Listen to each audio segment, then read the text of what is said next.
do have 3 handhelds mic and 2 clip-ons. If I could use the lav, The clip-on. The clip-on? Yeah, Of if course. possible. I do have a second one if you guys want. Yeah, that's fine.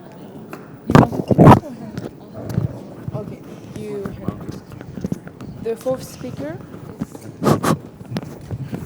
Yeah, thank you. Here every Tuesday. So you're only 4, right? Yeah. Okay, so I will... No, I have clip-on. I will just remove one chair because this is 5.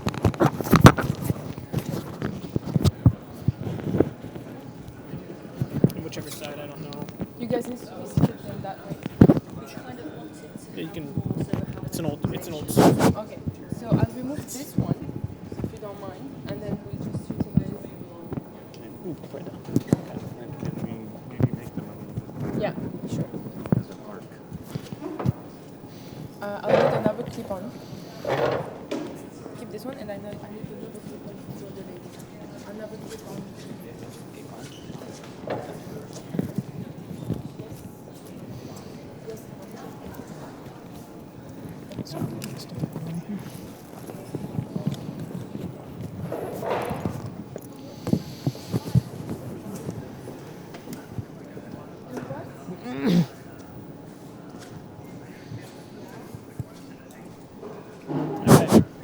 Okay. Do you prefer Stefan?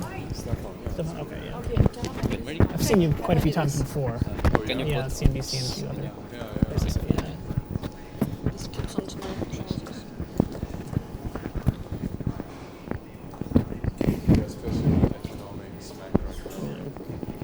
Stuff.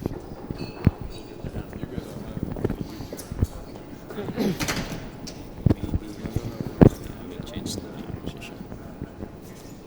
I think they need. Yeah, I think that's why they. I will put in the left side. Yeah.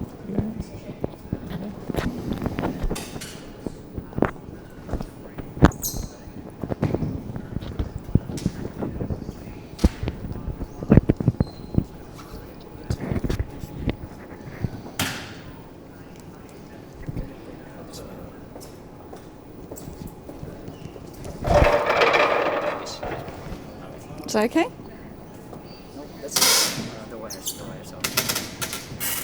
Just the wire like this. Oh, in my pocket. Okay. We do like it. Is that okay?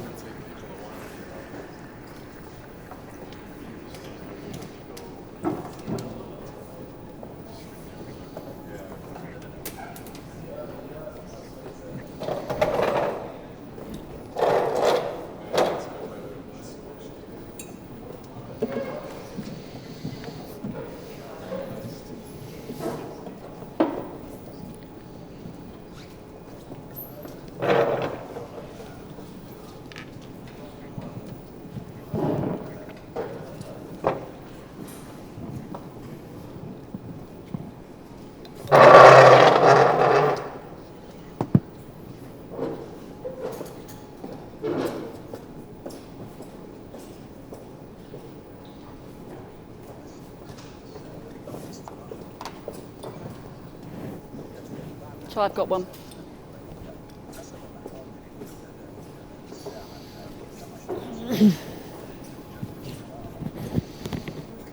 Looks good. Thank you.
Okay. When did you get in? Yesterday. Yesterday. During the day, yeah. Yeah. It's, No, did you go to the dinner or no? You didn't go to I didn't in the end, no. I was just kind of, we travelled overnight, so I felt so jet lagged yesterday. So did you go? I did, yeah. Was it good? Yes. So we were at the same, I met Yaser were there as well. Yeah. We had a good table. It was pretty. Did you manage to make it? I didn't know, unfortunately. Testing Yeah, I got 1, in 2, yesterday 3. Check 1, 2. Check 1, 2. lunchtime, Testing about 1, 3 2, o'clock. 3. Okay. My flight was delayed, so I missed the Alright. connecting flight. And then Check 1, 2. Testing 1, 2, 3. So that was Check that was 1, all 2. really Testing 1, 2, 3. Gosh, you were exhausted. So by the time it was 3, and then I had Check the whole 1, night 2. at the airport. There's no point going to a hotel to catch a 7 a.m. flight. So Oh my I goodness. just stayed. Check 1, Yeah, 2. so it was like, but I had a power nap from 3 to 5, some type thing. So when you managed to Check get here 1, from the 2. airport to the hotel, Yeah. because in the morning there was like a marathon or something happening here, was so there? all the roads were closed. So the drivers were kind of, I can't get you to the hotel. Oh yeah. So it's just like, I'm just going to drop you here. So we've come with coats and kind of, boiling hot. It's just like having that kind of climate change, if you like, Yeah, from no, like no, being somewhere really definitely, cold to somewhere really hot. Yeah, I came in from Switzerland, and so I had jackets, sweaters, everything. Like, they went into my bag pretty quickly. Decisions in the present. Media? Filipino? It's on. Baka sa media center, sa likod. Is this your first time to Dubai Future? Oh, this the Future Forum? This event, yeah. I've been here 3 or Were 4 you times. involved with the Millennium Group or the Future Foresight Project or something like that? No. Have you? No, I'm learning about this since yesterday we were talking about it. Yeah, we met a few people last night. Being able to circle around circles, right? Through education. Yeah, but there's a whole network of nodes, they call them, in the Future Foresight programs. Yes. And How are you? nodes, Good to see they you. call Thanks for them having me. nodes. So like it's a network Wonderful. of nodes. And they all, Okay. I You think they good? sort of share future Okay, researches we'll, together and divvy out government contracts amongst each other to then sort of help develop global consistency around some of the reports that they put together. All right. That's right. And they all seem heavily Sounds good. associated with governments. Here we go. We're all ready. Thanks very much for joining us here. This is a topic that 15, 20 years ago would have been relatively difficult to do, frankly, because currency 15, 20 years ago meant just that, currency. You had money, you spent money, you saved money, occasionally you transferred money, but for the most part, it was like the air that we breathe. Fast forward to the here and the now, there are a lot of changes, obviously. There's crypto, there's blockchain, there's digital apps that redefine what currency is, there's digital currency, all these things moving at a breakneck pace that will affect everybody in this room in the months and years ahead. I'm Cody Combs, Future Editor for The National, and just a point of clarification, my title, Future Editor, does not mean that I will someday be editor. I am the editor on the Future Beat, which is at the intersection of technology and societal trends, which is the perfect thing for this topic, the future of currency, because as I've already said, it will affect everybody in this room in one way or another. So it's great to be here at the Future Forum at the Museum of the Future to talk about this. Here to extrapolate on the future of currency, where we've been and where we're going, we've got 3 amazing thought leaders, entrepreneurs, just really interesting people here. I'm going to start by introducing you, Yaser AbuShaban, founder and CEO of Silver Peak Capital Advisors. He'll be helping us look at the traditional rules of currency, kind of connecting the past to the present and the future. Sarah Bird, CEO of TimeBanking UK. I'm not going to do this justice, but the idea of TimeBanking and the story behind it's quite interesting. It's a way of exchanging skills without money changing hands, which totally, in my opinion, kind of flips the idea of currency on its head. And we're also joined by Stefan Rust. You might have seen him on various media outlets, on TV, CNBC, just to name a few. He's the founder of Truflation, an economic data aggregator serving independent, unbiased, real-time data on-chain and off-chain. Now, I want to start with doing something that some might consider just a little bit banal, but I think it kind of gets us from point A to point B. And that's, how do we define currency? So you just do the basics, you ask Merriam-Webster dictionary, how do we define currency? According to Merriam-Webster, the definition of currency is as follows: something such as coins, treasury notes, and banknotes that is in circulation as a medium of exchange. A common article for bartering is something that is of general use, acceptance, or prevalence. I'm going to go down the line here. Let's start with you, Yaser. Agree, disagree? Is that still applicable to this day and age? What say you? Well, I think it's probably a bit limited if you look at where we are today. I mean, historically, the way I learned it when I first took economics over 30 years ago, it's a medium of exchange, unit of measure, and store of value. That's really the currency. And that's what makes a currency prevalent, is that these things that I mentioned, unit of exchange, store of value, and medium of exchange, store of value, unit of measure, are also stable in their use and their application. So, an entire system has been built based on that. I think we are seeing that, the foundations of this system is coming under revision, let's say, not necessarily attack, but, I think that, just looking at the economic definition, I would probably expand on that a little bit, and especially today. Sarah. Yeah, and I'll probably talk a little bit more about my thoughts on this, but I think that's largely true definition currently as it stands, but I think all of these other digital and alternative currencies need to be taken into consideration. As you say, something I'm involved in is nothing that you can actually touch. This is all around time exchange. And Stefan. Yeah, I mean, I think the definition is an accurate reflection, right? A unit of exchange. It needs to be measurable, and it needs to store value.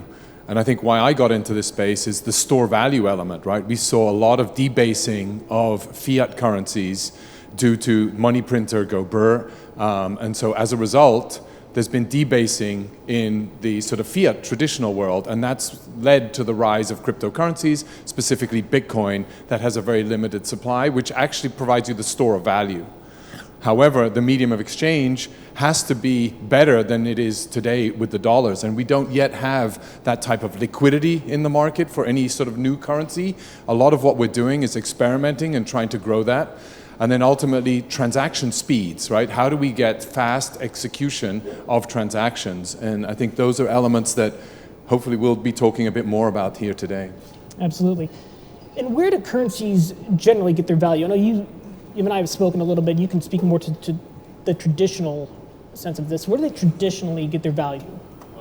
I mean, historically, if you look throughout human history, since the dawn of civilization, effectively the initial medium or means of exchange was through barter, where if I had a good or a service and you needed that good or service, then we could exchange our goods and services. That was a bit limiting, obviously, because you had to have what's called the double coincidence of want, that I need what you have what I need and I have what you need. So the evolution was from going from that to agreeing on a commodity that can be uniformly developed, that has certain features that we agree that are valuable, that are rare, and we can use that as a way of exchanging. So the rise of gold, the rise of silver, even shells, seashells in some civilizations, some communities, but something that we agree that has value. That was a commodity-based system. We then went from, instead of carrying this bulky thing with us, whether it's gold or silver, can we create a commodity-based certificate or a standardized piece of paper that is backed by a commodity? And that was when we moved to currency that is not exactly fiat, but it was paper that was based on the value of a true commodity. So the gold standard was an example of that. And then we finally moved to fiat currency all the way, where it's just based on the faith and credit of the issuing government. And I think that created a financial system globally especially after after 1971, after the breaking away from Bretton Woods, where there was there was a few global centers, whether financial centers or economic hubs, that had that weight of, mainly in Europe and in the United States, the economic weight to create that feeling of faith and credit and the economic might to back the currency that they produce. And those currencies became the main currencies globally. It used to be the British pound in the 19th century into the earliest 20th century. Then there was a shift to the dollar because the United States was the predominant economic power. And that's the system that effectively created that value. It wasn't a value based on nothing necessarily anything tangible, but general economic weight, general political and economic power, and the faith and credit in the issuing nations. And I think that's, to some extent, we'll get into that later, we'll get into this discussion where those elements are coming under, as I said, revision, they're changing, and there's an opening up of the system where it's not just a few countries or a few economic hubs that are controlling or are considered to be the reference globally. And a lot of times when we cover these big topics, it gets diluted, and we were speaking a little bit before this session about how digital and crypto often get false equivalency. They get lumped together. Can you kind of talk about the differences for the lay people out there that might be misunderstanding? Yeah, sure. And I wouldn't necessarily, when it comes to crypto and blockchain, I wouldn't say that I'm the expert on it. I mean, I'm among the lay people. But, and I think we have people on this panel that are far more experienced in that area.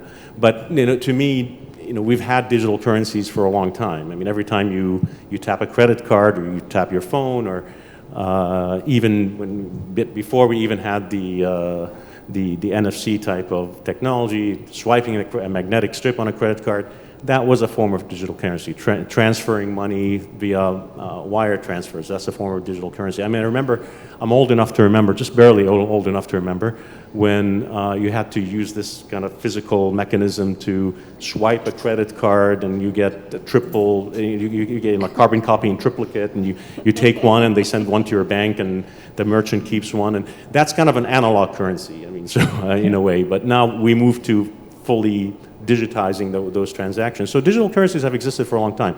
I just want to make a distinction between blockchain, crypto, and digital. Stefan, I think you want to jump in at all? Or? Yeah, no, I mean, I think there's digital currencies, which is just the digitization of putting the piece of paper, the $10 value, into ones and zeros, so codifying it basically. Whereas cryptocurrencies are encrypted, and there are, and ultimately is a whole new form of money, where it's managed by a decentralized, not a central bank, but by a decentralized network of nodes that confirm a deduction from one person's address to the addition to another person's address. And that is now fully encrypted and secure over a network of multiple different participants. And there are some advantages to this, right? And one is money as such, cash. I give you money today. It's like there's an immediate transition, there's an immediate execution, and there's an immediate exchange of value at that point in time. A credit card actually is the best form of payment today. Why? Because you can wait 30 days. If you're a consumer, that is, sorry. You can wait 30 days to settle. You can complain, and you can cancel that transaction within those 30 days. And as a merchant, though, it's really bad. You have to pay a 5% fee. I have to pay a 5% fee, not on the ratchet anymore. I pay it on a point of sale digital version of that ratchet that you had in the old days. Number one, so I pay a fee on that to have that software and to have that tool in my store.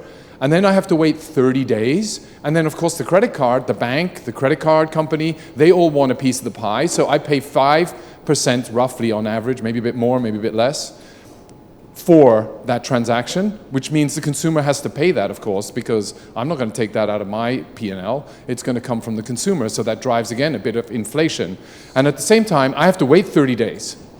And in the days of e-commerce, The next schedule. a lot of transactions were being canceled with the credit card because you had 30 days, especially if you were in maybe not such politically correct businesses, where the fees are actually even way more. They go up into 10, 15%. A lot of people then canceled the transactions. And so it became very difficult in e-commerce to then execute on transactions. And so that sort of rose to one of the ideas as to how to do that on a network level and create a unique currency, where today there's an immediate exchange of value and it's immutable. You cannot go back and cancel a transaction once it's happened in the blockchain world and in cryptocurrencies. And it's secure and it's confirmed by multiple different ledgers that maintain the database of how much money you have and how you have spent that money, which is, by the way, fully transparent on the blockchain for anybody to see, which is another concern, right? It's too transparent, and ultimately in the centralized world, we don't have that necessary transparency like we do in the cryptocurrency world. And Sarah, this day and age, crypto seems to suck all the air out of the room in terms of media attention. You're the CEO of TimeBanking. Tell us a little bit about what that is. What does that mean exactly, the genesis behind the company? Okay, so time banking is basically a different type of currency. So the currency is time, where everyone's time is equal. And this is about supporting the core economy that we have. So individuals, families, communities, and this is where we value every single person in society, even though they may not feel that they have a value at that point of time in their lives. So time is the currency, so everyone's hour. So I'll give you an example.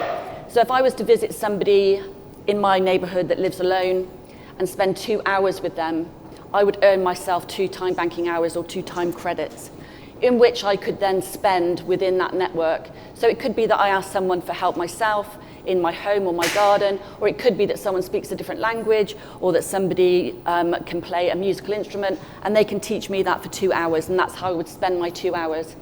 I think because the equality of these hours, there's no value that's being placed on what people are giving and receiving, so it's not bartering. Everyone's hour is equal no matter what, and I think the great thing about time banking is that you can spend as much time as you like with someone, and you earn more if you like. So for example, the kinds of activities, the most popular activities that people will swap with one another in their homes and gardens, befriending, certainly helping with gardening and shopping and pet care. And also we encourage people to have a look at themselves. What are your interests? What are your abilities? Can you do something that you could share with another person? And I think the beauty of time banking is that we can help those people no matter what their age, ability, background. It is totally inclusive and it's person-centered, so that people will define themselves what they want to give and receive under that time banking framework. In which countries is it available, and does that present a problem implementing it in different countries? So obviously in the UK, we're the national voice of time banking in the UK. So historically, this started in Japan, so where young people would help their elders, and they would save, if you like, that time, almost as a pension, so that one day when they needed help themselves, they could actually gather that help without the need for money. And at this moment in time, we've got over 32 countries that are using time banking as that mechanism of currency. We have supported other countries in developing this, so we talk to them about things to avoid, how to make the best success of your time banking networks. So India, for example, have got a huge network of young people that are doing this time banking and banking all their hours, up to 1 million hours that they are currently heading towards. South Korea, I've given talks in, and we've helped China, who have got their government backing, and they've got a huge network of time banking there. Most recently here, Qatar and the Kingdom of Saudi Arabia have come to us to ask if they could actually implement time banking in their very new, the Line, their new city that they're creating there. And I think just to add here that we have got a digital platform that we use to store all the data. So we've got countries like Canada that use our platform, but very often the different countries have got their own platforms that they create, that they use, that they can store the data, personal demographics of people that are getting involved, the types of activities that are being exchanged, and the numbers of hours that are actually being earned and given. And what do you say to skeptics or people who might be misunderstanding it that say, well, that sounds a lot like volunteering. I've been volunteering my whole life. Yeah, so we kind of see that very often so our evidence shows that the people that take part in a time bank, doing time exchanges, do not see themselves as traditional volunteers. It's very much less formal. It's about doing things that you enjoy doing when you want to do it. Sometimes it's referred to as micro-volunteering. Volunteering is more of a kind of a one-way street. You volunteer your time for an organization or a thing. This is more about reciprocity. This is the giving and receive. It doesn't work unless you've got giving and receiving happening within a time banking framework. And it's also not a professional service. I think it's really important that we manage the expectations of people in local communities to say that these are people helping people. If someone asks you to help them in your street or in your neighborhood, you do it to the best of your ability. If you want a professional service, we would say that you might need to pay for that with standard currency. People helping people do so to the best of their ability. And Stefan, I want to pivot for a moment. Go back to Truflation. On Truflation's website, it says, quote, verifiable truth is in short supply. You mentioned a little bit earlier, and I don't want to misunderstand it, but you said something to the effect that crypto might be a little bit too transparent, but to some people it might be the opposite. It's just glass half full, glass half empty. How do we get verifiable truth in the age of cryptocurrencies where everything seems, superficially at least to some extent, to take place inside a black box? Yeah, I mean, I don't know what the question right there is, but I mean, if I look today, I mean, we aggregate over, every single day we got hundreds of millions of data points that come in that we aggregate, and then we compose that data.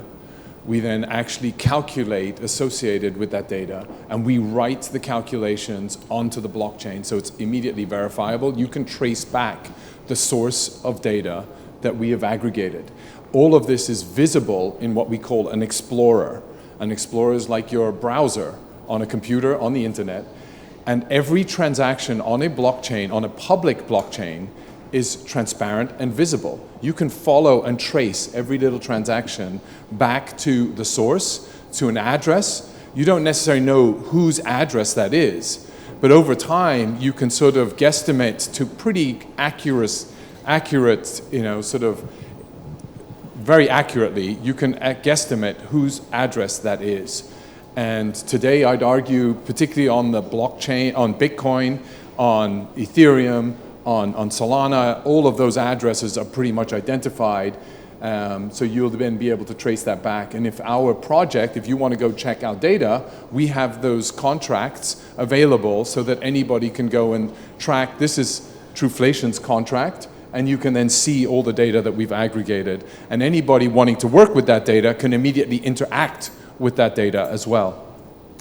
So the elephant in the room, it can't be avoided. FTX, Sam Bankman-Fried, most recently the US clamping down on Binance.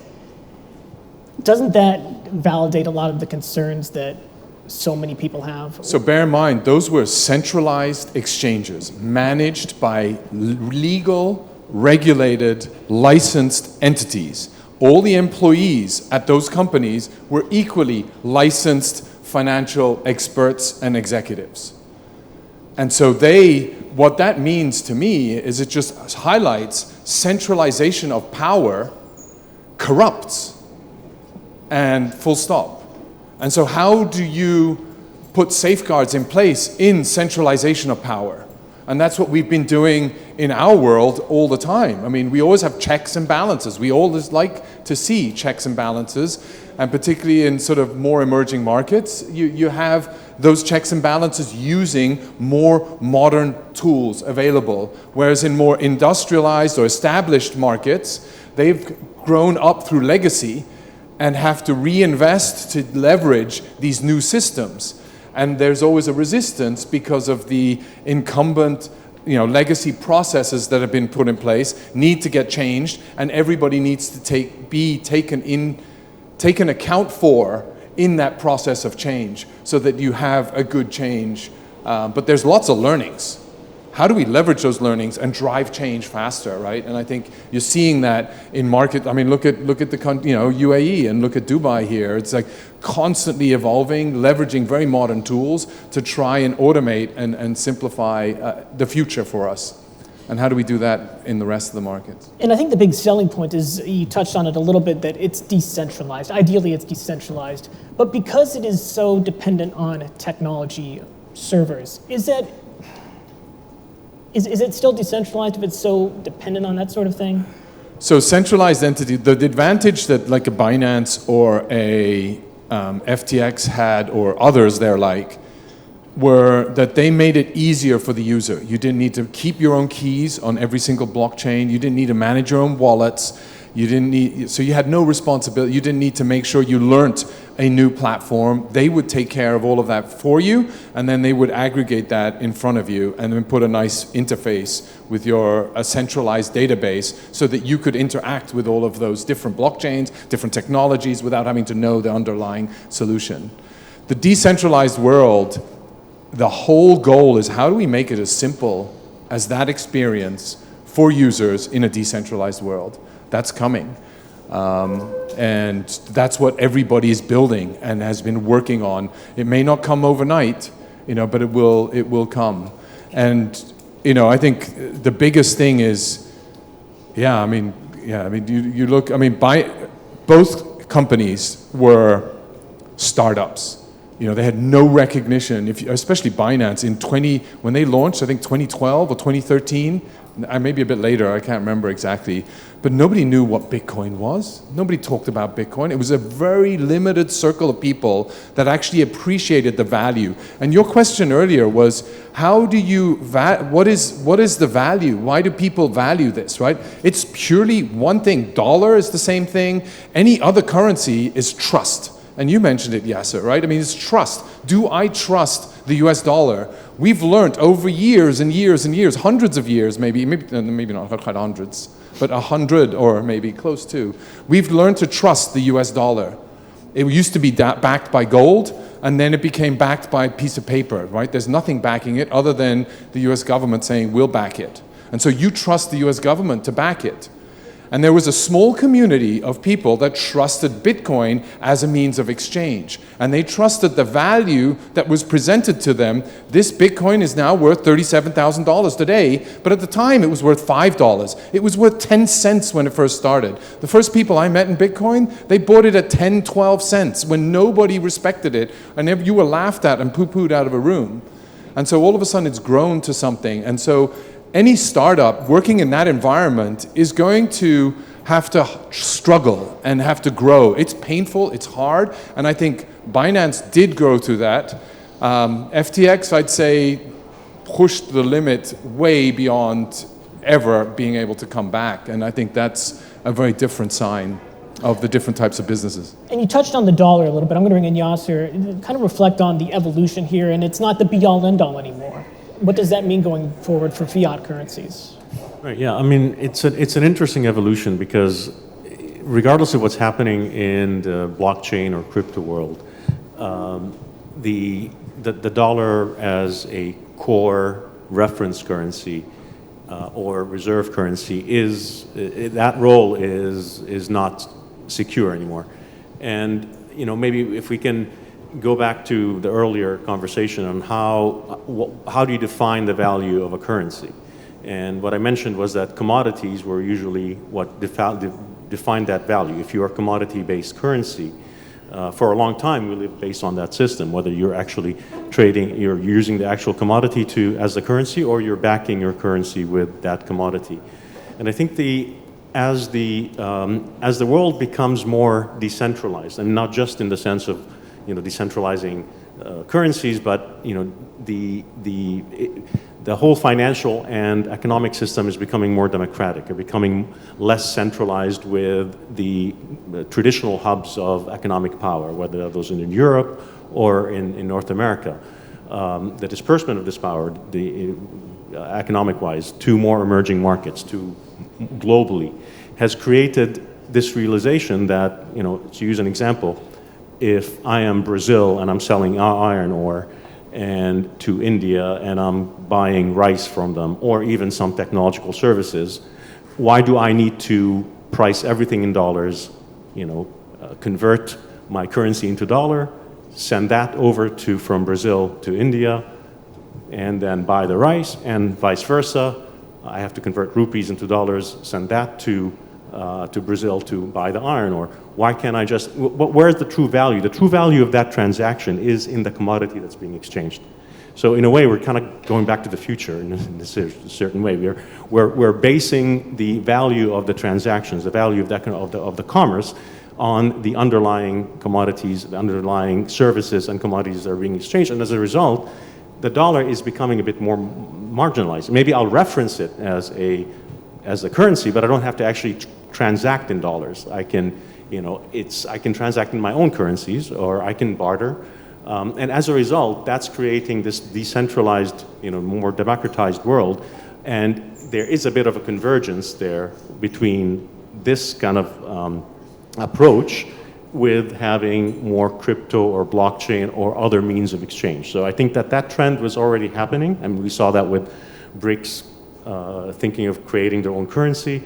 But it's becoming more prevalent with even having non-kind of fiat currency, non-traditional currency ways of exchanging. So I think the idea is that if you are in a system that is based on faith and credit, and with all the printing of money, with the ballooning debt and deficits in the United States and even in Europe as well, the faith is getting a bit shaken. The credit is not as good as it used to be. So in a time of declining faith and declining credit, you are looking for alternatives. And I think that's what we're seeing here, is that the role of the dollar specifically as this global reserve currency, while probably not under threat in the near term, is not going to be stable, in my view, longer term. Because we've seen this movie before. I mean, when the hub of economic power and geopolitical power was in the United Kingdom, the British pound was a global reserve currency.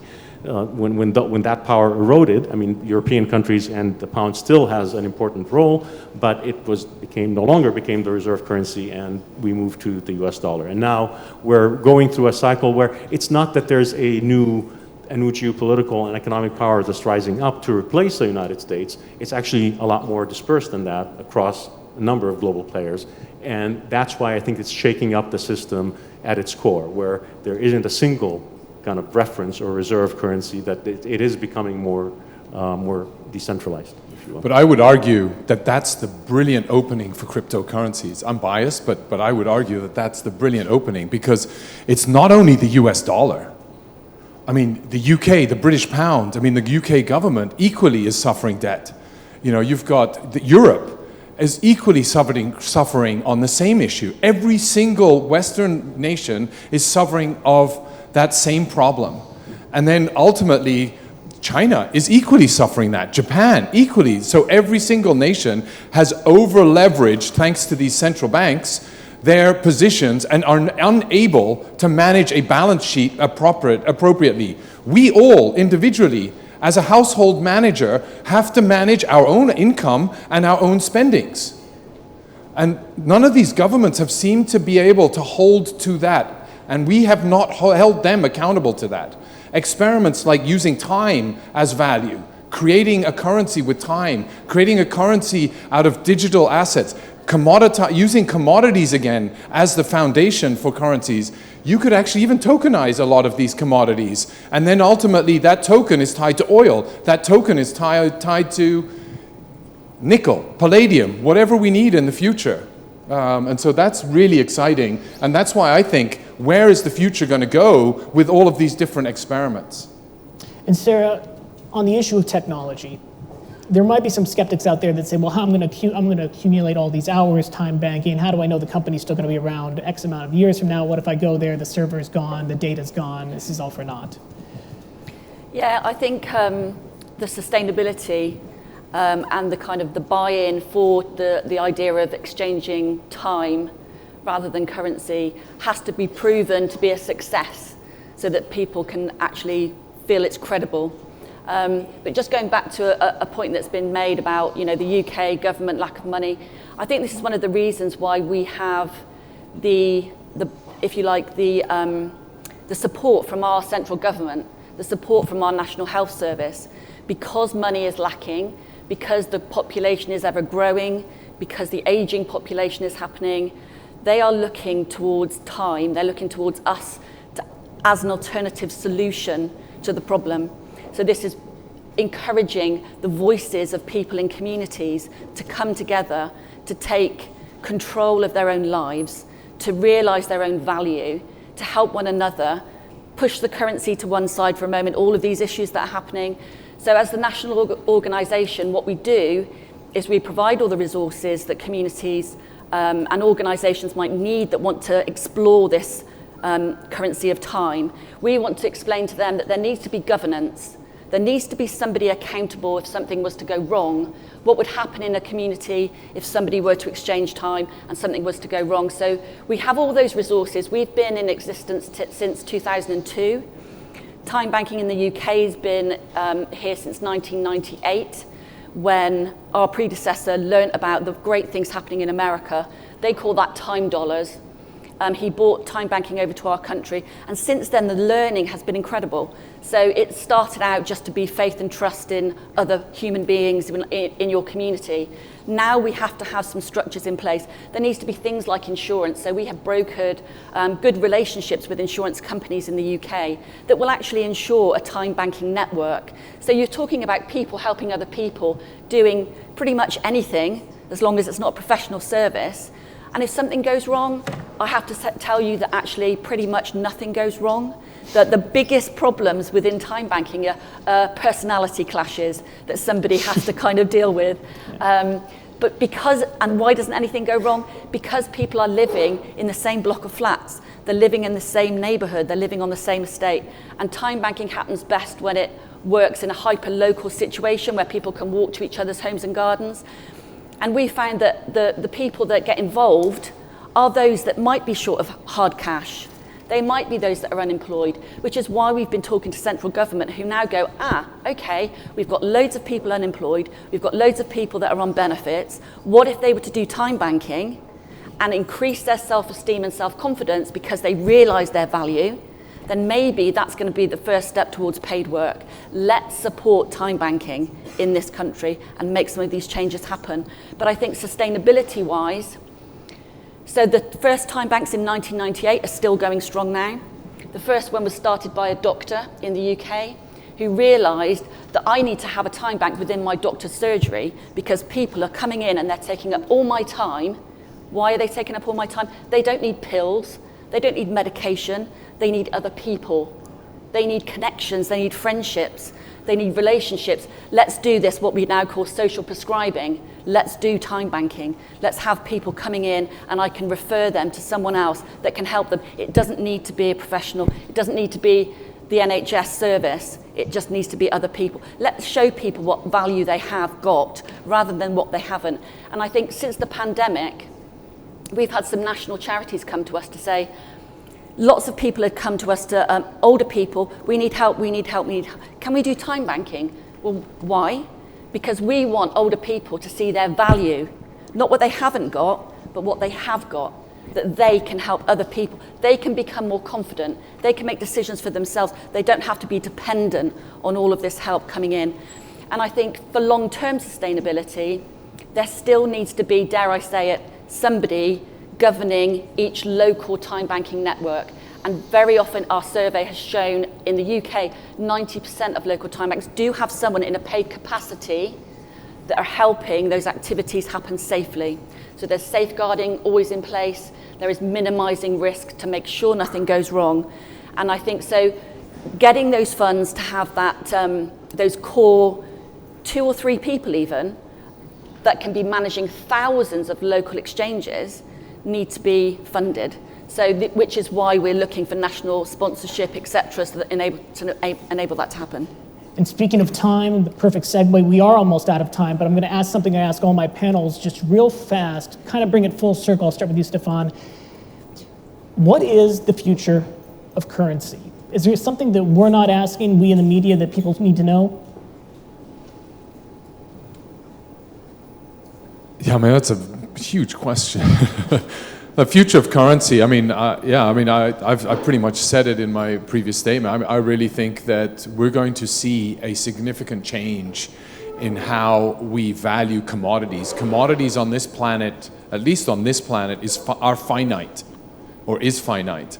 And as a result, that is the value that we need in the real physical world to stay strong, healthy, fit, eat, live, right? And have a roof over our heads. Those are all things that we need. So the commodities, how do we give the commodities the appropriate value? That's what's going to drive about a sustainable environment. That's what's going to drive about appropriate value to each of the commodities. And time equally is a commodity. And I think cryptocurrencies and tokenizing everything is the way to go. And Yaser. Yeah, I mean, I would agree to some extent that we are moving away from a system that is based on faith and credit to something that is based on something more intrinsic in value. And so we're coming maybe full circle to how currency or mediums of exchange were viewed hundreds of years ago, that they had to be backed by something. And as we see the traditional currencies, the traditional global reserve currencies, weakening their position because of the perception or reality that the countries that are issuing these currencies are declining credit, the faith in their ability to manage their own balance sheets is declining or is shaken. What is the alternative? And the alternative is then to look at what in the conventional, traditional world, to look at the currencies of countries that do have commodities and do have a strong balance sheet backing them, because ultimately, whether you talk about sustainability, the transition to renewable energy, all of the climate change and movement, initially that's going to require a huge investment coming from, and huge investment that will require buying a lot of commodities, putting a lot of commodities to work, whether it's iron, whether it's other energy sources. So as a result, countries that have that strong balance sheet, that have the ability to produce those commodities and sell them into the world, I think those are going to be viewed more favorably and their currencies will be viewed more favorably versus just a system that is based on faith and credit of the larger economic powers. And Sarah. Just really briefly, I guess to say